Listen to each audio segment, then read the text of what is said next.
Kan hari Jumat di dalam masa prapaskah, puasa pantang, Vi. Lupa. Gimana tuh, Lupa? Pastor? Tuhan, Kan kalau- alhamdulillah. Dia orang yang selalu melupakan. Kan kalau lupa nggak apa-apa kalau nggak sengaja. Itu kan menurut Vivi. Oh, jadi Menurut gimana? hukum Tuhan. Hukum Tuhan. Pastor ngagetin deh ya. Takut jadi. Jadi harusnya gimana? Gini. Kalau ketentuan puasa pantang itu ya maaf aku. Ini Nggak ngerti jadinya kamu. Gimana? Iya, ini saya. Padahal mari kita nanti doakan Oh ya. saja. Semoga dia ke suci kembali. Iya benar. Gimana? Vi, Iya. di dalam gereja, menurut kanon 1249, dikatakan seluruh umat beriman di dalam masa prapaskah harus melakukan masa pertobatan.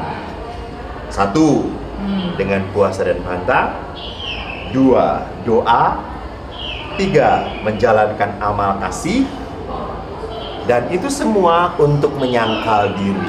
Banyak. Ya iyalah, kan sudah terlalu banyak hari kemerdekaan. Oh, ya. gitu ya. Hari bukan kemerdekaan, perbudakan hari mungkin bisa perbudakan. terjadi. Masa sih dia mau perbudak saya enak seperti ini. Nah, ini namanya keterikatan. Oh gitu. Kita jadi terikat pada yang enak-enak. Jadi gimana? Nggak salah sih, nggak salah. Tapi mari kan kita kembalikan kepada esensi sesungguhnya. Iya. Jadi karena 1250 mengatakan hari tobat. Hari tobat itu hari pantang dan puasa terjadi setiap hari Jumat di masa prapaskah. Oke, jadi setiap hari Jumat. Setiap ya, hari Bro? Jumat di masa prapaskah. Saya lupa, Ingat hari ini Kamis. tulis. Iya dia sih ditulis, tapi kalau ingatnya hari Kamis kan gimana? Ini hari Kamis. Iya. Oh, boleh juga sih.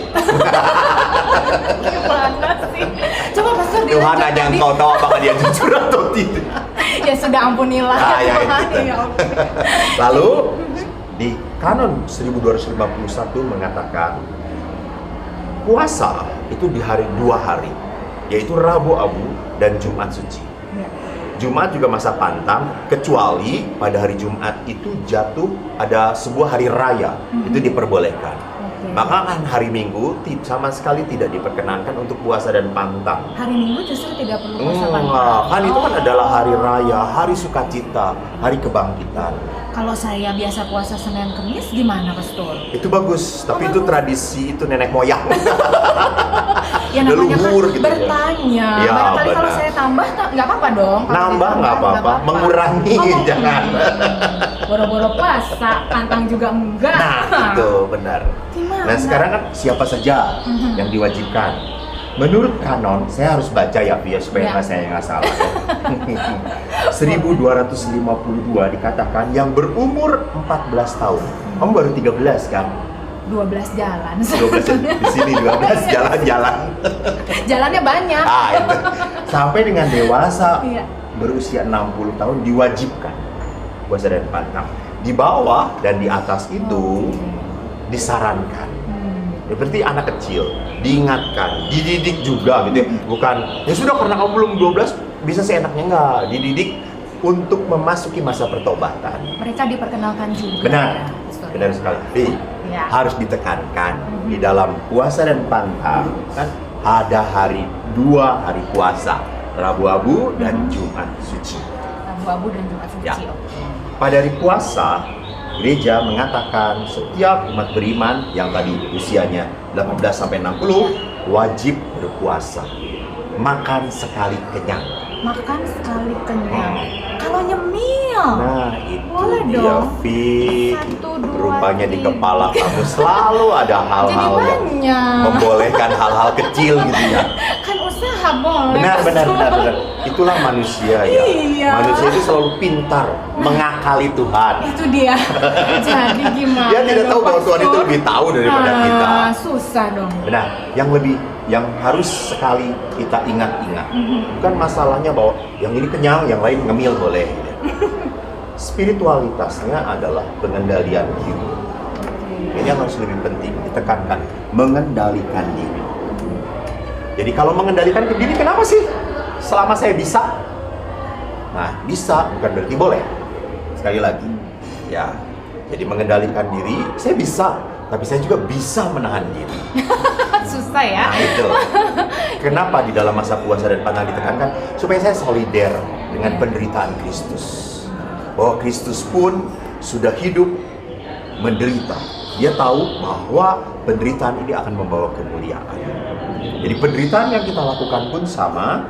Demi apa? Demi sebuah kesadaran bahwa segala hal yang paling bisa menyukacitakan saya bukan hal-hal duniawi ini, hanya Allah. Itu contohnya saja. Saya sebetulnya ingin juga sih makan ini. Sebetulnya nikmat Kelihatan ya, Mas Nur, banget. bahwa Kelihatan. ini enak. Saya tidak tertarik Iya. pada kamu. Saya tertarik pada makanannya. Maaf ya. Saya boleh jujur Nggak apa-apa, toh. nggak Dan apa-apa. kejujuran kadang-kadang Menyakitkan. Betul Aduh, sekali. sakitnya tuh di sini. Sakitnya tuh di sini di dalam hati. Bukan di sini. Bukan. Sebetulnya saya mau, cuma saya sadar, Ya. apakah saya bisa mengalahkan nafsu saya, insting saya untuk menghabiskan. Nah, karena saya manusia yang harus mengalahkan insting naluri saya untuk menghabiskan dan memuaskan segala-galanya. Jadi That is. gimana dong? Nih jadi kan sayang, baru sedikit Pastor. Apakah harus dibuang? Gimana ya? Di dosa itu ada dua, tahu dan mau sadar. Nah, kamu kan tidak tahu tadinya. Iya, nggak tahu tadi. Sekarang udah tahu, tapi sudah ada, ya sudah. Dengan Sayang kerendah hati, sekali. mohon maaf kepada Tuhan. Sebelum kamu menghabiskan, saya sendiri sih mau masa menemani. Kan jangan menemani Boleh. Hawa di dalam dosa. Tomatnya boleh dong. Boleh. No. Cukup. Ah. Silahkan kembali nikmati dalam Iya. pertobatan. Sebelum Di YouTube, Instagram, dan yang di TikTok. Selamat malam, Tuhan memberkati Anda dengan kesehatan, sukacita yang berlimpah. Saya harap pada malam hari ini kita bisa luangkan sedikit waktu untuk ngobrol tentang masa Prapaskah, Lent season. Jadi malam hari ini Romo ingin ngajak ngobrol aja tentang apa itu Prapaskah, lalu bagaimana kita menghayati iman kita dalam masa yang penuh rahmat ini. Jadi kalau Anda punya Q&A, kalau Anda punya pertanyaan seputar masa Prapaskah, jangan ragu untuk bertanya dan menuliskan pertanyaan Anda di kolom komentar. Sekali lagi saya menyapa Anda semua. Kita mungkin bisa buka dengan doa singkat dulu ya. Saya ingin mengundang Anda untuk menyiapkan hati dalam doa. Dalam nama Bapa dan Putra dan Roh Kudus. Amin. Bapa Maha Rahim, Engkau memberi kami masa yang sangat istimewa, masa Prapaskah. Terima kasih Kau mengajak kami berjalan bersama melewati padang gurun, tempat di mana kesunyian batin menjadi kesempatan untuk bercakap-cakap dengan Engkau, untuk merasakan bahwa Engkau betul-betul menjadi Allah kami. Thank you for this gracious moment. Thank you for the Lenten season. Thank you for all the chance we got to repent and to renew ourselves.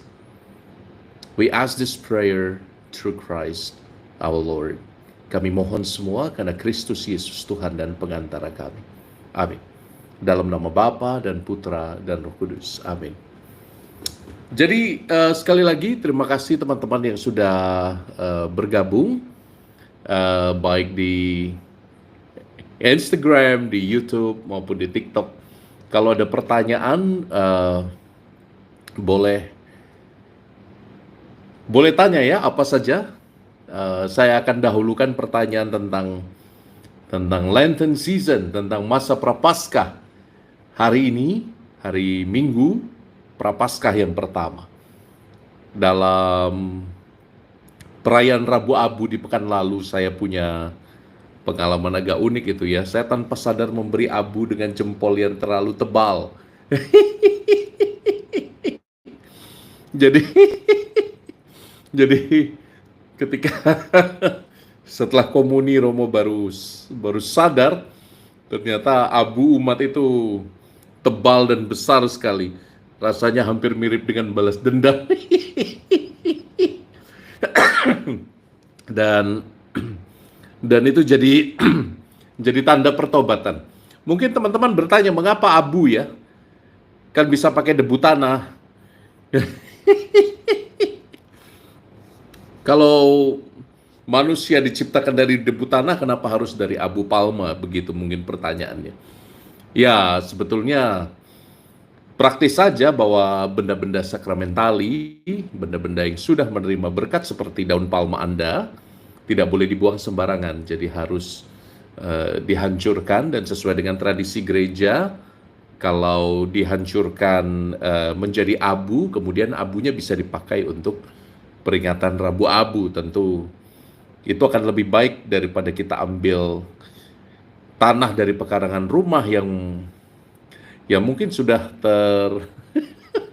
tercampur dengan kotoran ayam.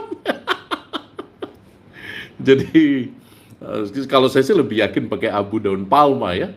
Jadi itu sebabnya mengapa Rabu Abu kita ditandai dengan abu yang datang dari daun palma. Karena selain bahwa palmanya adalah barang yang diberkati, juga kita menerima abu yang khusus dari daun yang sudah diberkati.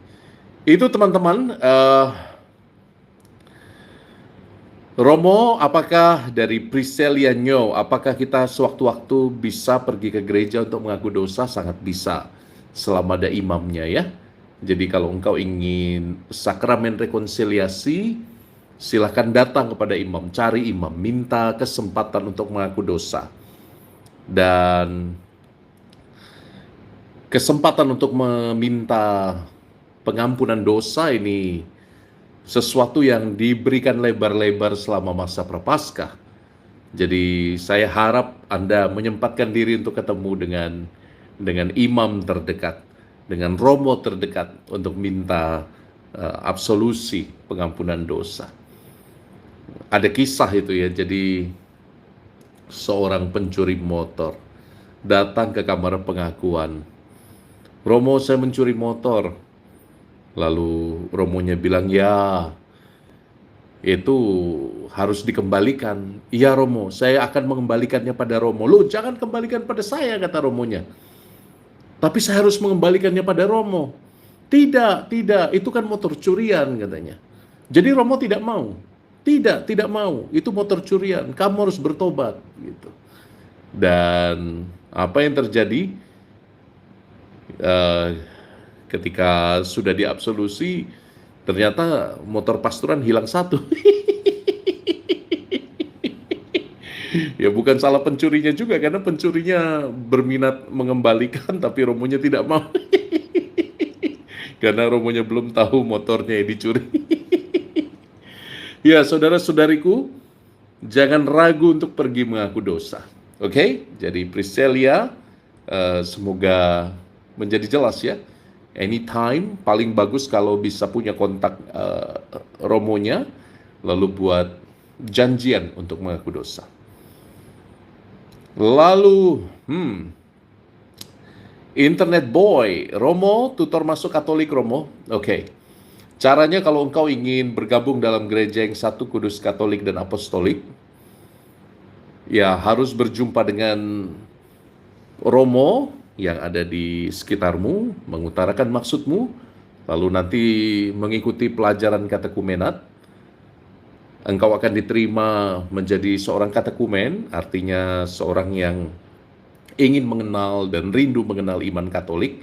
Kau diterima secara resmi, kemudian setelahnya belajar kurang lebih 1 tahun, dan ada ujiannya setelah 1 tahun, ada wawancaranya, juga akan dilihat apakah engkau aktif dalam lingkungan dan gereja. Dan kalau semua sudah dilalui, 1 tahun itu tidak akan terasa ya, tidak akan terasa. Jadi silahkan omong terbuka dengan para imam yang ada di sekitar Anda. Atau kalau para imam terlalu jauh, hubungi orang Katolik terdekat. minta dia temani kamu untuk datang ke pastoran.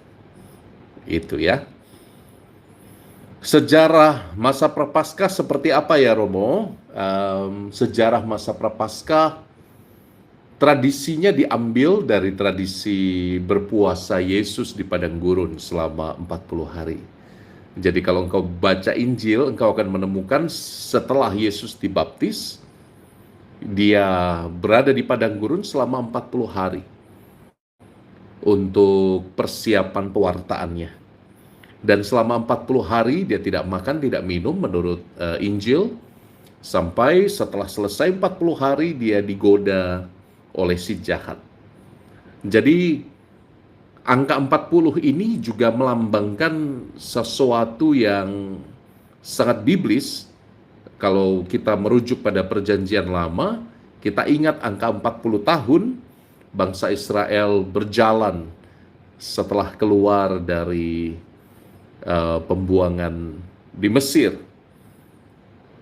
Ketika mereka dibebaskan, mereka harus berjalan melewati padang gurun selama 40 tahun. Jadi angka 40 ini memang melambangkan perubahan hidup. Memang melambangkan transformasi hidup di mana Allah campur tangan di dalamnya. Nah, kalau dalam kisah Yesus, Allah campur tangan ketika Yesus mengatasi godaan-godaan dengan rahmat dan dengan sabda Tuhan. Nah, engkau pasti ingat itu 3 godaan di padang gurun itu ya. Pertama, Tuhan diminta mengubah batu menjadi roti. Kedua, dia diminta untuk menjatuhkan dirinya dari atas atap bait Allah ke bawah yang tinggi sekali. Dan nanti malaikat-malaikat akan menatang, akan membopong dia, sehingga kakinya nggak mungkin jatuh pada batu. Lalu yang ketiga, Tuhan Yesus digoda dengan aneka kekayaan. Semua akan kuberikan kepadamu kekayaan di dunia asal engkau menyembah aku, si iblis. Jadi 3 godaan ini melambangkan 3 godaan yang juga menjadi bagian dari hidup kita. Nah, kalau secara spiritual kita ingin bicara, sebetulnya 3 godaan ini juga merepresentasi godaan kita sehari-hari loh. Coba engkau lihat godaan yang pertama. Tuhan diminta mengubah batu menjadi roti. Godaan kita, I am what I do, right? I am what I do. Saya adalah apa yang kulakukan. Dan iblis pandai sekali, si jahat itu pandai sekali menggunakan kekurangan psikologis kita untuk membuat kita jatuh dalam dosa. Kita diyakinkan bahwa I am what I do gitu. Sehingga ketika kita tidak bisa do lagi, ketika kita tidak sehebat saat kita masih muda, kita lalu merasa tidak bahagia, teman-teman. Karena ideologinya I am what I do. Yang kedua, Tuhan Yesus diminta lompat dari atas bait Allah, supaya semua orang yang di bait Allah itu tercengang, terkagum-kagum. Godaannya apa untuk kita? I am what others say about me. Saya adalah apa yang orang katakan tentang aku. Coba berapa banyak kita meletakkan identitas penghargaan diri saya pada apa yang orang omong tentang diri saya. Dan itu sebabnya kita menjadi sulit bahagia, bukan? Kita menjadi sulit bahagia karena kita sangat ditentukan oleh apa yang orang lain katakan tentang diriku. Itu godaan yang kedua. Godaan yang terakhir, I am what I have. Dan kuberikan semua kekayaan dunia ini asal engkau menyembah aku. Maka teman-teman, seberapa banyak kita berlomba-lomba membeli barang-barang branded. Aduh, jamnya kalau nggak iWatch, gatel. Tasnya kalau nggak Louis Vuitton, Hermes, alergi kulitku. Bukannya engkau tidak boleh punya barang-barang itu, tapi sekali lagi kalau engkau meletakkan harga dirimu pada apa yang kau punya, seberapa tahan dia pada ngengat dan karat, seberapa tahan dia pada zaman yang begitu cepat berubah. Kebahagiaan kita tidak ditentukan oleh isi dompet kita, bukan? Maka apa yang Yesus katakan tentang Prapaskah ini? Prapaskah ini adalah masa di mana kita minta rahmat Tuhan supaya kita dengan jernih mendengarkan suara yang juga didengarkan Yesus pada saat dia dibaptis. Inilah anakku yang kukasihi, kepadanya aku berkenan. That's our identity. Itu identitas kita. Jadi aku tidak ditentukan oleh apa yang kubuat, apa yang orang katakan tentang diriku, atau apa yang kupunya. Tapi aku ditentukan oleh suara Bapa yang mengatakan ini putraku yang kukasihi, kepadanya aku berkenan. Ini putriku yang kukasihi, kepadanya aku berkenan. Dan itu yang membuat hidup mestinya penuh, dan kita lalu tidak butuh validasi dari hal-hal yang ada di luar diri kita, right? Nah, jadi masa Prapaskah mari kita mencoba mendengarkan apa yang baik, indah, kudus, dan mulia. Jadi kita berpuasa selama masa Prapaskah. On Lenten season we do fast. Bukan karena tubuh itu jelek. No. Ini kita itu bukan penganut puritanisme ya. Seolah-olah ada bagian dari tubuh kita yang buruk yang harus dimurnikan. Tidak. Katolisitas mengajarkan keseimbangan hidup. Katolisitas itu tidak memandang tubuh jelek. Justru karena tubuh itu mulia, maka dia harus dihormati. Caranya dengan melatih diri. Melatih diri mendengarkan suara Bapa yang tadi Romo katakan, inilah putraku yang terkasih, kepadanya aku berkenan. Jadi bukan karena diri kita jelek, bukan karena kedagingan itu buruk, tidak. Tetapi karena kita diberi karunia untuk mengendalikan dengan akal budi kita dorongan-dorongan manusiawi itu. Jadi itu ya teman-teman ya, semoga engkau dan saya, kita semua sama-sama berlatih mendengarkan suara Bapa itu. Ada pertanyaan juga dari TikTok. TikToknya bergoyang-goyang, maaf. Tampaknya Romo harus beli phone holder sebentar. Kita lihat apakah ada pertanyaan dari TikTok ya.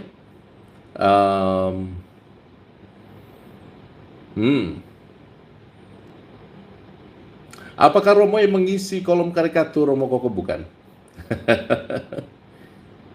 Apalagi Romo, kenapa kita harus pengakuan dosa lebih dari 1 kali selama setahun? Well, kalau dalam hukum gereja dikatakan minimal 1 kali setahun, Tapi direkomendasikan tiap bulan. Jadi kalau punya waktu tiap bulan untuk pergi mengaku dosa, that will be great. Karena kita akan dilatih untuk membersihkan suara hati.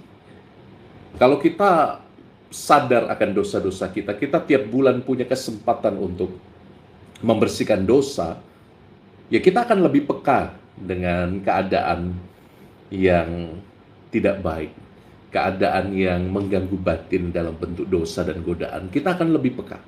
Sama seperti engkau, kalau engkau rajin membersihkan kamarmu, rajin menata barangnya, nanti kalau ada kotoran sedikit kita udah nggak jenak gitu ya.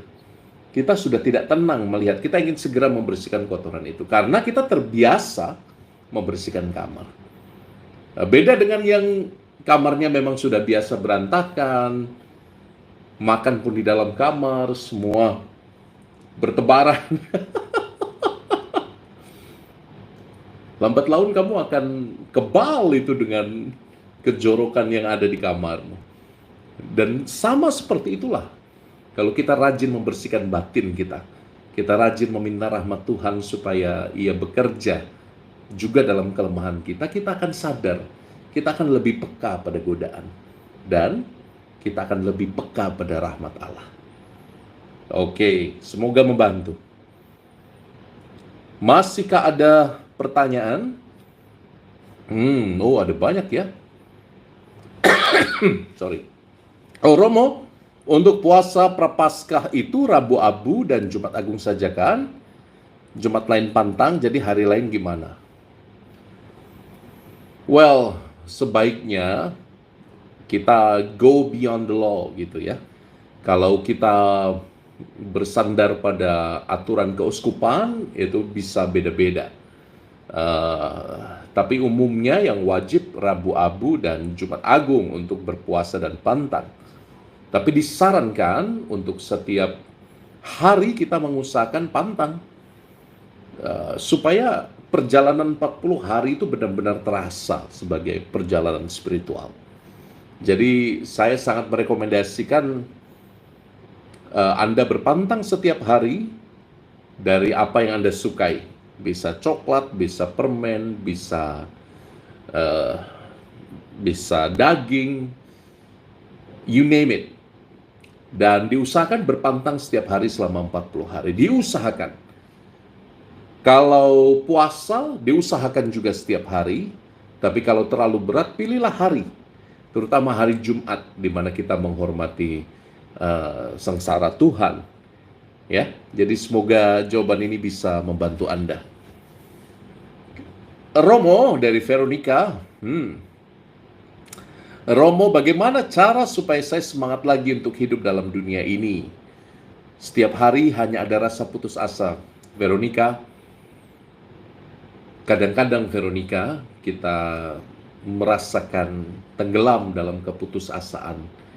Kita merasakan tenggelam dalam kehampaan yang tidak ada dasarnya. Sehingga seperti rasanya kita terjun terus.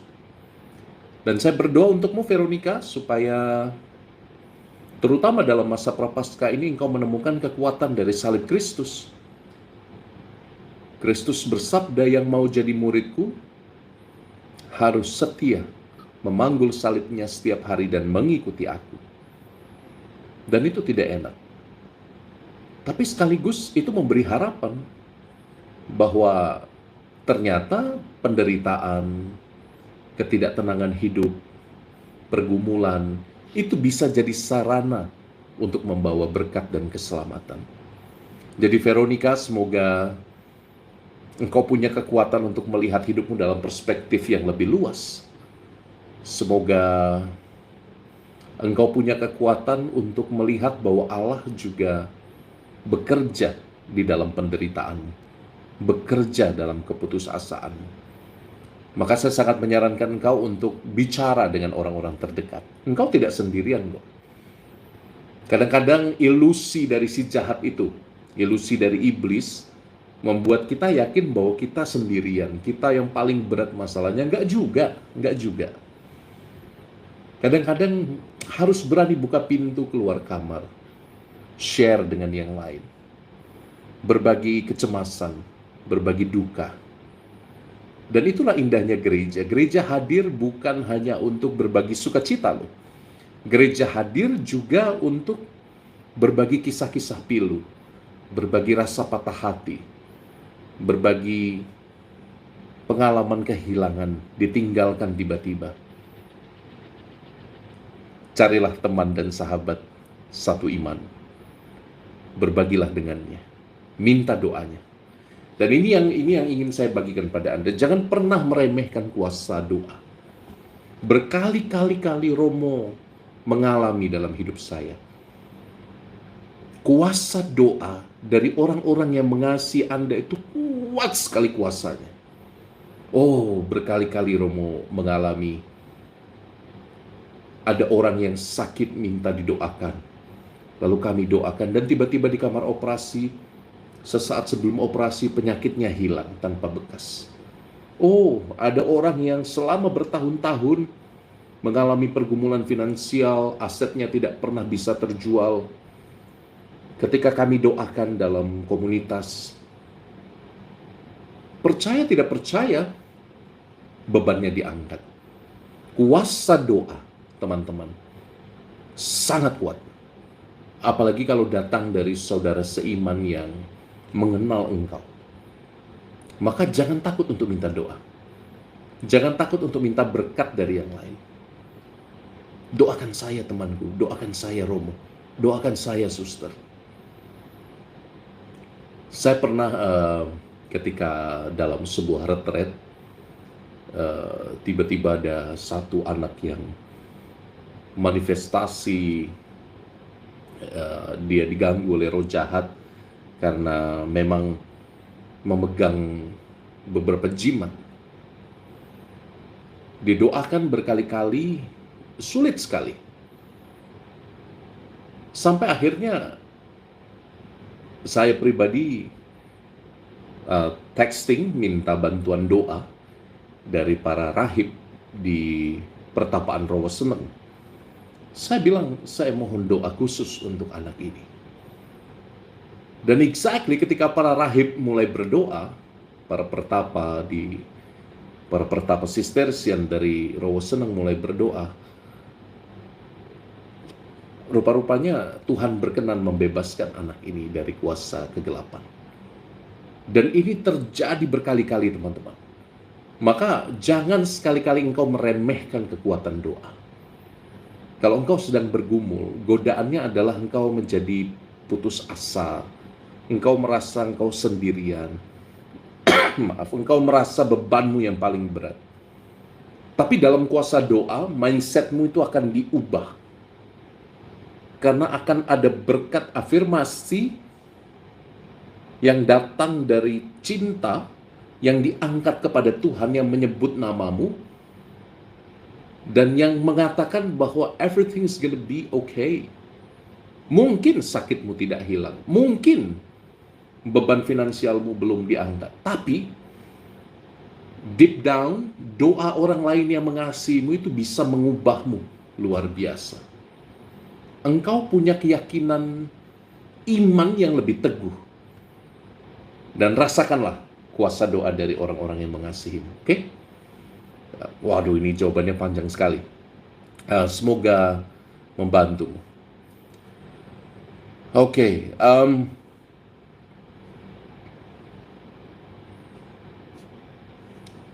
Selamat malam Romo. Cuman mau bilang terima kasih banyak untuk Romo pada saat saya masih SMA dan retret sama Romo. Waktu itu Romo masih frater, Romo bantu saya melalui masa yang paling sulit. Thank you Mega, I'm happy for you. Thank you, saya masih tetap mendoakan engkau dan keluargamu di Jepang ya. Tuhan memberkatimu. Mega, oke. Melisa, Romo aku gak tahu mau tanya apa lagi, tapi sebenarnya dalam pikiranku banyak sekali yang mau dipertanyakan, cuman sulit untuk diungkapkan. Melisa, kalau kita mengalami kesulitan hidup sampai pada level di mana kata-kata tidak lagi bisa bermain, tenggelamlah dalam doa. Tenggelamlah dalam keheningan.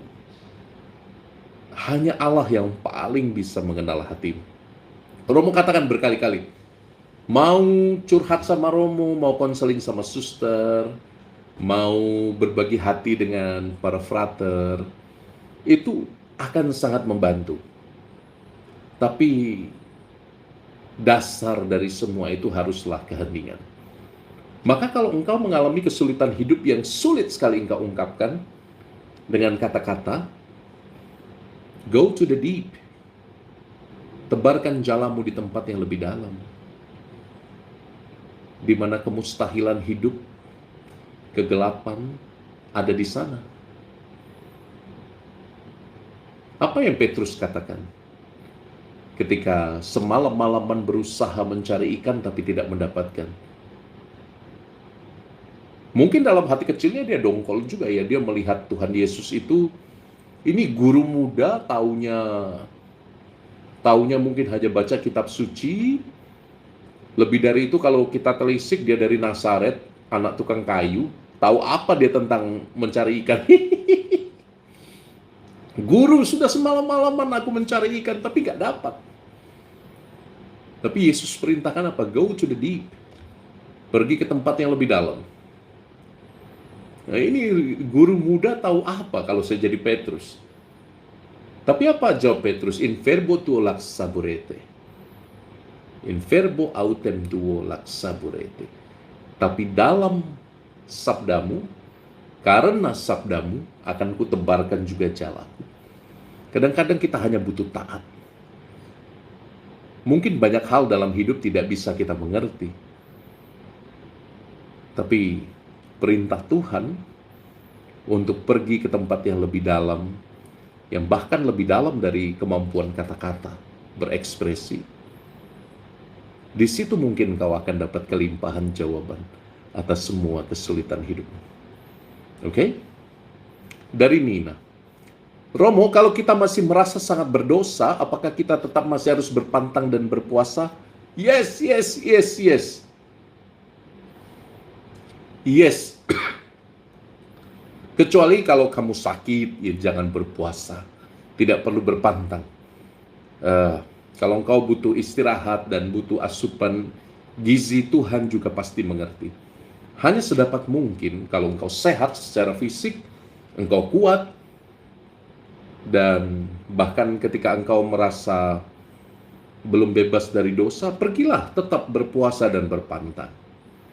Tapi ingat, bukan pantang dan puasa untuk mendapatkan pengampunan. Pengampunan itu kasih karunia yang gratis, cuma-cuma.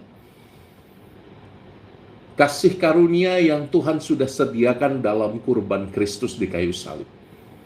Bukan puasa dan pantangmu yang menyelamatkan engkau, no.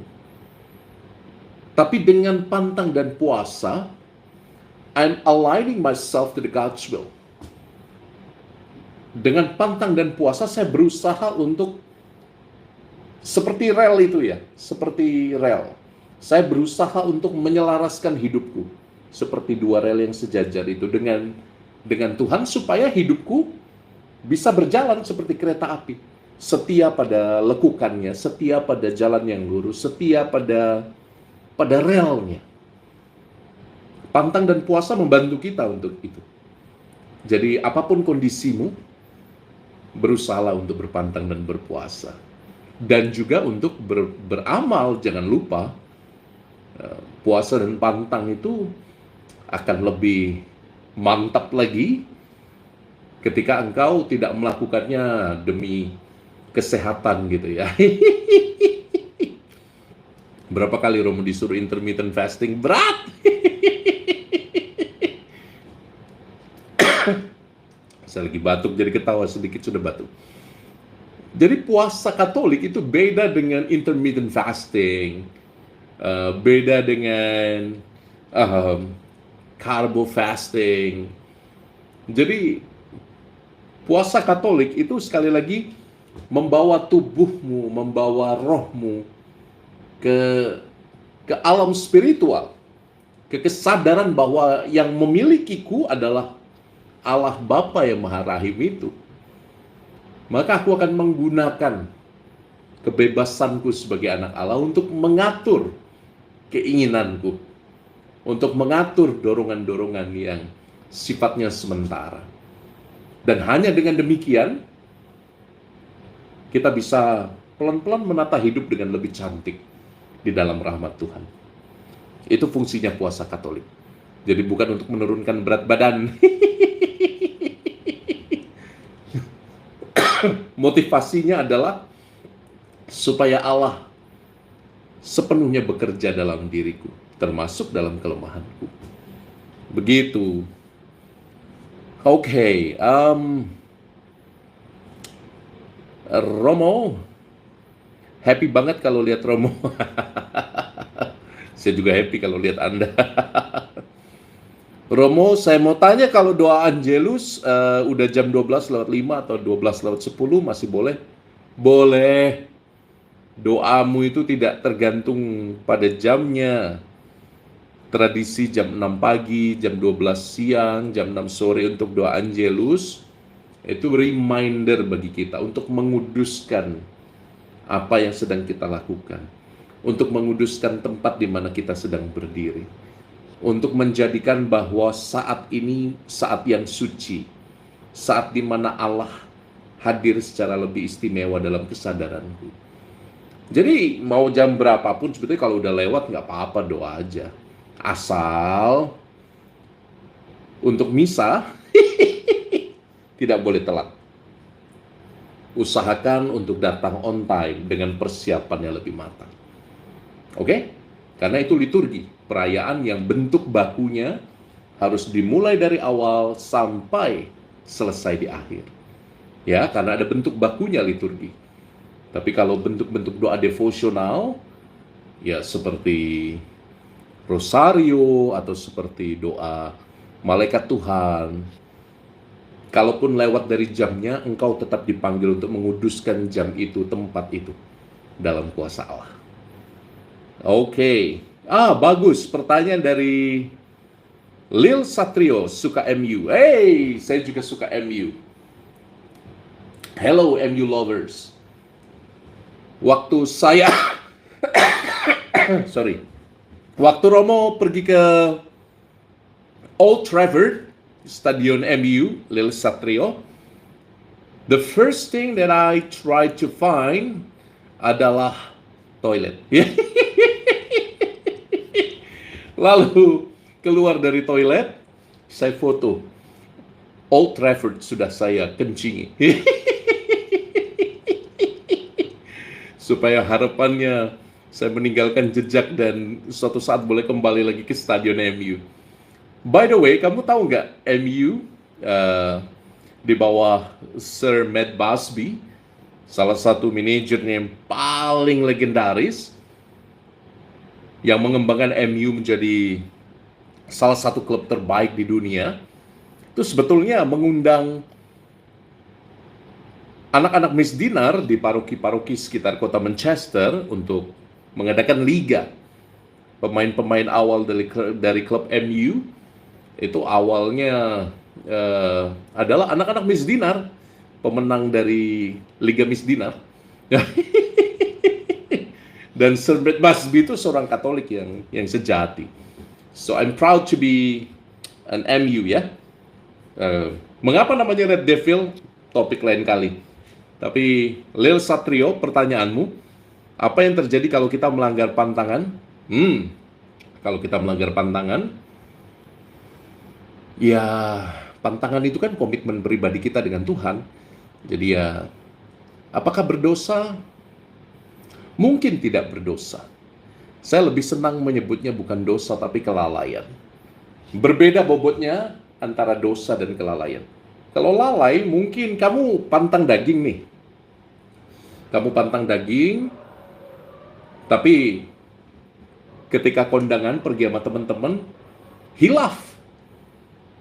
Niat hati mau mengambil capcay, tapi di dalam capcay ada daging. Termakan gitu dengan tidak sengaja. Melanggar pantangan. Ya, berdoa saja sama Tuhan. Tuhan, maafkan saya.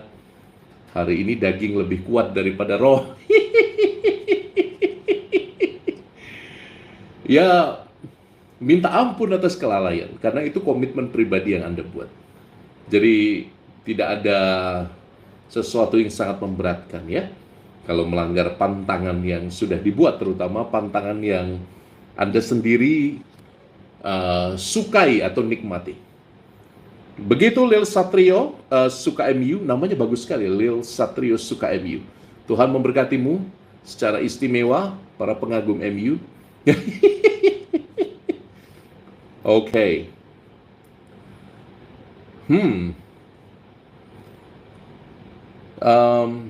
Ini dari mch.ktm. Oh, Michael KTM ini mungkin namanya ya.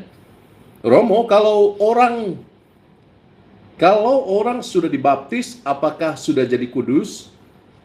Sekarang zaman kekudusan terlihat jauh. Ya. Kekudusan, Michael, pertama-tama bukan usaha manusia. Kekudusan itu pertama-tama adalah Allah yang berteriak-teriak memanggil kita. Ayo dekati aku.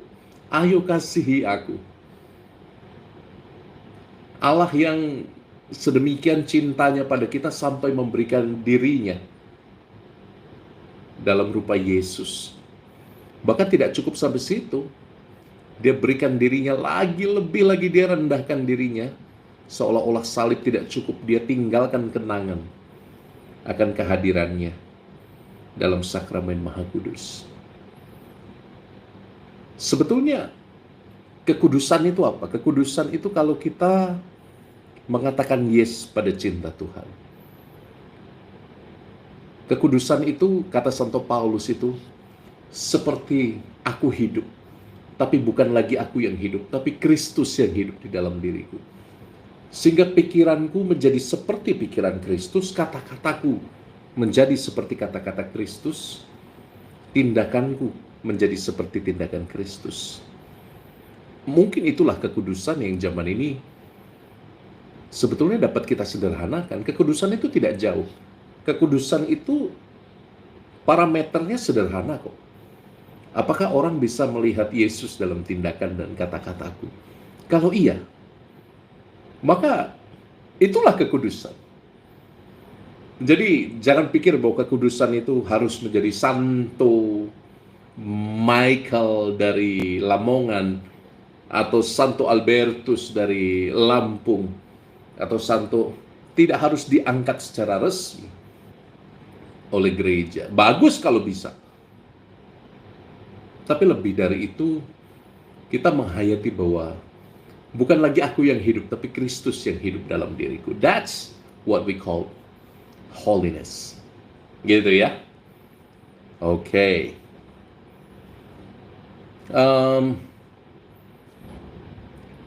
Dari Franciscus Doni Romo, adakah saran untuk saya yang mau menjadi imam diosesan karena masih bingung dengan panggilan, tapi ada keinginan untuk menjadi seorang imam diosesan? Mohon bantuannya, Romo. Jangan minta bantuan saya. Minta bantuan Tuhan. Mau masuk keuskupan apapun, mau masuk menjadi biarawan dalam kongregasi apapun, semuanya adalah pilihan yang baik.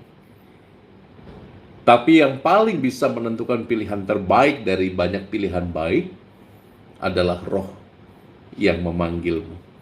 Maka tanya kepada Tuhan, buat discernment pribadi, pergi ke pendamping rohani, dan bicara terbuka dengan dia. Pater Leo Dehon selalu punya doa singkat ini, Domine quid me vis facere. Tuhan, apa yang Tuhan mau aku lakukan bagimu? Dan mungkin doa ini juga bisa membantumu, calon frater Franciscus, untuk menemukan kemana saya harus berlabuh, kemana saya harus melayani. Yang jelas, puji Tuhan bahwa kau punya panggilan untuk menjadi seorang hamba Tuhan yang baik. Dan itu panggilan yang sangat demanding. Jadi persiapkan batinmu dengan baik, persiapkan akal budimu, karena justru sepanjang pengalaman saya, semakin kita masuk serius dalam panggilan, semakin wanita itu akan bertambah cantik. Semakin kita maju dalam panggilan, semakin kebebasan di luar sana, di luar biara, di luar seminari akan dada-dada dari balik pagar, kan semakin menggoda kita. Semakin kita ingin menguasai banyak hal, semakin pengen punya ini, pengen punya itu. Maka mari bertanya, apakah Roh Allah juga membantumu untuk menata batin? Dan minta rahmat kalau belum, supaya hidup kita betul-betul dibentuk dalam kemurnian, ketaatan, kemiskinan. Tuhan memberkatimu, Doni. Oke, ada banyak sekali pertanyaan. Mungkin saya jawab dari TikTok lagi, tadi dari Instagram. Saya mungkin akan baca 3 yang terakhir ya. Romo, kalau masih bergumul dalam dosa, apakah doa kita masih berguna? Terutama untuk mendoakan orang tua yang telah dipanggil Tuhan. Kita semua berdosa loh. Kita semua berdosa. Jangan pikir bahwa kita harus bersih dulu baru doanya efektif. No, that's not how prayer works. Dan doa itu bukan Doa itu bukan pertama-tama jalan untuk terkabulnya sesuatu, no.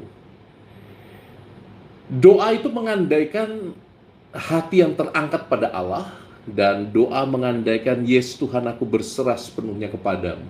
Jadi regardless of your sinful condition, doa tetaplah memungkinkan kita untuk menaikkan hati di hadapan Allah.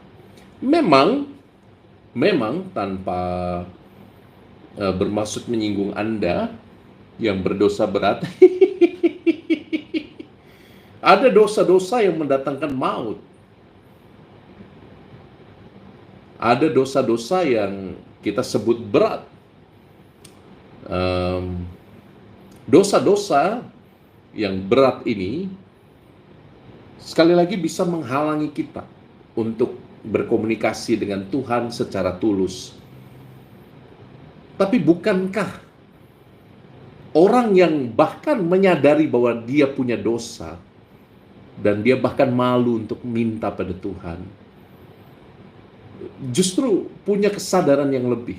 Kalau dalam Injil, Tuhan Yesus pernah memberi perumpamaan tentang seorang yang berdosa, yang tidak berani pergi ke depan. Dia duduk di bagian paling belakang. Dan apa yang terjadi? Tuhan, kasihanilah aku. Doanya itu, Tuhan, kasihanilah aku. Lalu Tuhan membandingkan dengan satu tokoh dalam perumpamaannya, seorang Farisi yang tekun setia melaksanakan hukum Tuhan, tidak ada dosa. Dan dia doanya seperti ini, penuh kesombongan. Tuhan, aku bersyukur aku nggak seperti orang berdosa di belakang itu. Aku hidup baik, Tuhan. Aku berusaha taat setia pada kehendak-Mu. Dan apa yang Tuhan firmankan? Si pendosa itu dibenarkan karena dia merendahkan diri di hadapan Tuhan. Maka semoga percakapan kita bukan tentang apakah aku harus bersih dulu baru aku boleh berdoa. No. Bahkan kerendahan hatimu yang mengatakan, Tuhan, kasihanilah aku orang berdosa ini, itu sudah sebentuk doa. Dan itu punya power yang sangat menyelamatkan. Kerendahan hati. Doa itu apa tuh? Doa itu kita yang merendahkan diri di hadapan Allah yang Maha Rahim. Begitu ya, semoga membantu. Oke, 2 pertanyaan lagi lalu kita doa malam karena sudah hampir jam 11 malam. Kita lihat ya, apakah ada pertanyaan dari Graciela?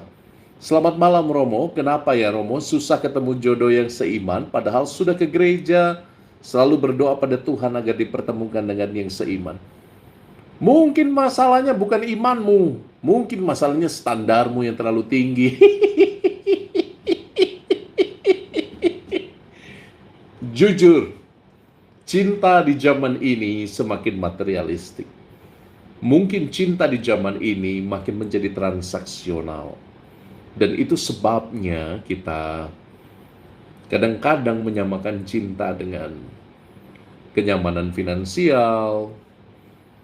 Kita menyamakan cinta dengan romantisme.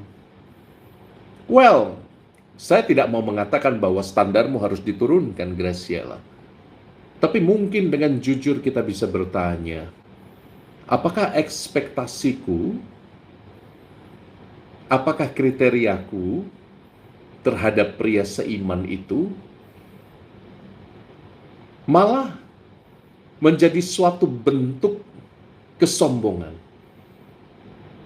Karena biasanya kita punya ekspektasi, kita punya kriteria, tapi mati-matian kita berpegang pada kriteria itu, yang seringkali juga tidak realistis. Maka kalau engkau ingin menemukan cinta, yang pertama-tama dari pengalaman Romo, maka pertama-tama mungkin kita harus belajar melepaskan ekspektasi. Mungkin kita harus belajar mengatakan bahwa cinta itu datang dari komitmen untuk saling terbuka, untuk belajar dari kesalahan. Karena apa? drama Korea belakangan ini mengajarkan kita hal yang sebaliknya, bahwa cinta itu seperti seorang putri miskin yang ketemu dengan pangeran yang kaya. Lalu pangeran yang kaya itu jutek, dan si putri ini nanti akan berubah menjadi princess dengan transformasi sepatu kaca yang luar biasa, abrakadabra. Lalu si pangeran jatuh cinta, dia belajar menjadi orang sederhana. Well, itu Cinderella syndrome yang banyak sekali kita ketahui dalam gimmick-gimmick di drama Korea. Tapi itu sama sekali berlainan dengan kenyataan. Teman-teman yang diberkati Tuhan, mungkin yang harus kita lakukan adalah membuka hati dengan membuang dulu semua prasangka, kriteria. Kita membiarkan seorang pria atau seorang wanita menampakkan kasih Tuhan pertama-tama dalam perjumpaan. Jadi untuk Graciela, saya berdoa untukmu, semoga pelan-pelan bisa melepaskan kriteria atau standar, atau bukan untuk diturunkan, tapi untuk membiarkan hatimu tersentuh bukan pada skenariomu saja, tapi pada skenario Tuhan yang paling indah. Oke, semoga lebih berhasil, lebih peka. Tuhan memberkatimu. Pertanyaan terakhir sekali. Oke. Pertanyaan terakhir sekali, prediksi MU nanti. MU menang.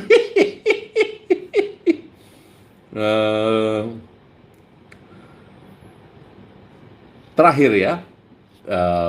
Hold on.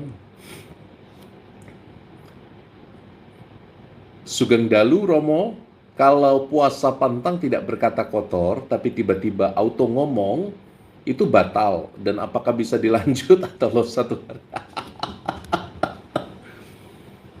Dalam ajaran iman Katolik, kita tidak mengenal batal membatalkan nih.